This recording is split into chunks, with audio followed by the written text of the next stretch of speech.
Hey guys, what's going on? James here, and in this video today, we're going to be reviewing day number 1 of the Tampa Bay Buccaneers rookie minicamp. We are compiling this information from our friends over at pewterreport.com and Greg Allman of The Athletic because I don't have access to events like this yet. Hopefully some things change later on down the line, but we will have to wait and see. For now, again, we are compiling this information from a couple of different sources, and let's just dive right in. Let's talk about the good from day number 1 of the Buccaneers rookie minicamp. And the first big thing to point out is that the draft picks of the Tampa Bay Buccaneers' most recent NFL draft class have gotten their numbers. Logan Hall is going to wear number 90, formerly the number of Jason Pierre-Paul, great edge defender for the Tampa Bay Buccaneers, currently a free agent as of the recording of this video. Logan Hall said he felt honored to be wearing the former number of Jason Pierre-Paul.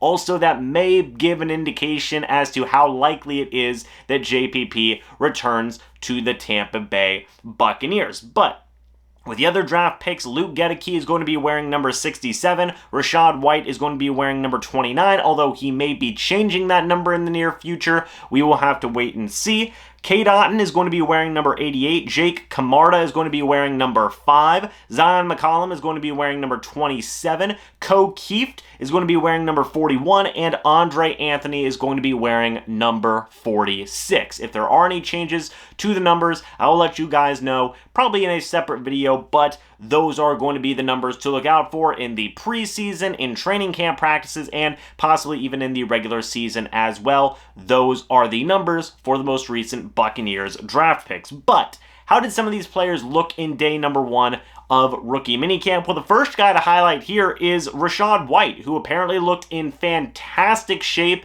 in this Buccaneers rookie minicamp practice. He has all of the physical traits in a star running back. He did a little bit of pass blocking, and he did also catch all passes thrown his way. But one of the more important notes that were made here from the various sources was that Rashad White is definitely a student of the game. He was paying so much attention on every single play, even plays he was not in. He was paying attention to the ins and outs of this Buccaneers offense, asking teammates about their opinions, asking coaches about their opinions, and pointing out things, again, even when he was not involved in the plays on offense, which I think is a fantastic thing to see. I am very excited for Rashad White and how he is going to continue to grow and develop. He said he wants to have a big role on this team moving forward, and I think he very well will get that role moving forward. Very excited for Rashad White, and he looked the part certainly here in day number 1 of rookie minicamp. A couple of other guys who impressed on the offensive side of the football, Jerreth Sterns, Cameron Brown, and Devin Tompkins all had a good day today. Sterns caught most passes thrown his way, even making the difficult catches, while Brown and Tompkins showed good timing and route running ability. And we talked about all 3 of these guys in a separate video, right? We talked about Jerreth Sterns and Devin Tompkins in my first undrafted free agent signings video, and we just talked, well actually no, we talked about all 3 of these guys in that undrafted free agent signings video. Cameron Brown is brought in on a tryout contract, whereas Jerreth Sterns and Devin Tompkins are bought in on official, 90-man roster contracts. And all 3 of these guys came out there and did some very good work. In the case of Sterns and Tompkins, I know a lot of people were excited for those undrafted free agent signings because they were 2 of the most productive wide receivers in the entirety of college football last year, and Cameron Brown is doing some good work in there as well, which is always a good thing to see. Moving to the defensive side of the football, Todd Bowles spoke glowingly of Logan Hall after practice and said that he is a big man out there on the football field and that he works hard, and Bowles likes that about him. Hall also showcased his great athleticism while he was out there at practice as well. A couple of more draft picks on the defensive side of the football that were able to showcase their athleticism was Zion McCollum and Andre Anthony. Both of these guys were able to showcase their athleticism at practice, especially Zion McCollum. We all knew that this guy was going to be an absolute athletic freak for this Tampa Bay Buccaneers team, and he went out there and showcased it time and time and time again. He's got the speed to run with wide receivers down the field. He's got very good instincts that he showcased in this practice as well, reacting well to quick passes and things along those lines. So all in all, if Zyon McCollum can put everything together, the insane levels of athleticism that he has, and also pair it with very good instincts when reacting to passing plays as well, gonna be a very dangerous player for the Tampa Bay Buccaneers. Cannot wait to continue to see Zyon McCollum continue to grow and develop, as I've said multiple times already, and Andre Anthony did a decent job showcasing his athleticism.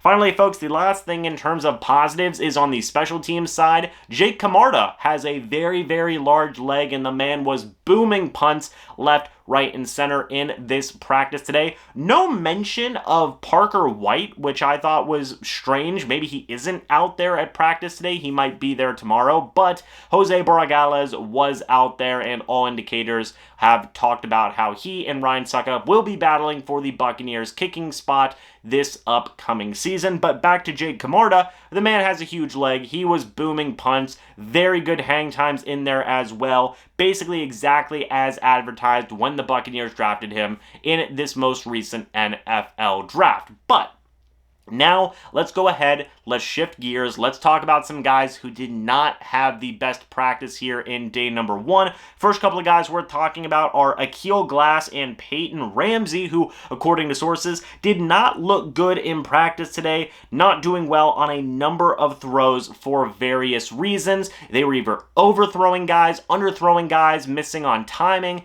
You know, you name it, they did struggle at certain points. There were some good, accurate passes in there as well. That's an important thing to note, but the two rookie quarterbacks did struggle out of the gate, which is an upsetting thing to see, especially in the case of Akil Glass. I literally just talked about this about 12 hours ago, how I was very hyped, very excited for Akil Glass, and he did not have the best first day of practice. Fingers crossed things can continue and improve in day number 2. Another thing I want to talk about here is while Andre Anthony did show very, very good athleticism, unlike Zyon McCollum, he still needs to show a little bit of work on his instincts and things along those lines, picking up the speed of the NFL and adjusting to an NFL caliber defense, which I think he will. I think that Andre Anthony does show a ton of promise. I'm going to be very excited to see him continue to get a lot of work done, starting with day number 2, or I guess continuing with day number 2 of this rookie minicamp, starting today with day number 1. And again, for a 7th round draft pick to showcase a ton of athleticism but still need a little bit of work and polish, I think is extremely expected. So I'm not really going to hold that too much here against Andre Anthony. And the last thing in terms of the bad was that Cade Otton's going to be out of this with an ankle injury. I believe he is expected to hopefully be fully recovered by July, which is a good thing to see, but also it stinks that he's out with injury right now. Would have loved to have seen him go out there and do some work. Kokeeft did a little bit of work. He went one-on-one with Andre Anthony a couple of times, and he did get the better of Andre Anthony at least on one pass blocking rep there for Kokeeft, and he did catch a couple of flat passes in the practice as well. So folks, that's it for the day number 1 review. Mostly, I would say definitely more good than bad in this practice. There was a couple of names that I was intrigued to not see get mentioned, but overall, you had some guys like Tompkins, Jarrett Stearns, as well as Cameron Brown, who were able to go out there and showcase some good work. Zyon McCollum did some good work. I believe there was a couple of good words about Luke Gedeke out there as well, and Rashad White, I think, was probably the star of the practice. Again, it's shorts and shells. There's only so much that you can showcase, but again, it was good to see that a lot of the draft picks got a lot of shine here on this day. So what do you guys think about this day number 1 here for the Tampa Bay Buccaneers rookie minicamp review? What are some guys you're excited to watch continue, grow, and develop here moving forward? What are some guys that you may be a little bit disappointed in coming away from this day number 1 of this practice? Again, really bums me out to see specifically a guy like Akil Glass struggle on day number 1, but I do believe he can continue to grow and develop starting with day number 2. But anyway, guys, thank you so much for watching this video. Hope you all enjoyed, and I will see you all in the next video or the next live stream. But until then, and as always, guys, goodbye for now, and go Bucs.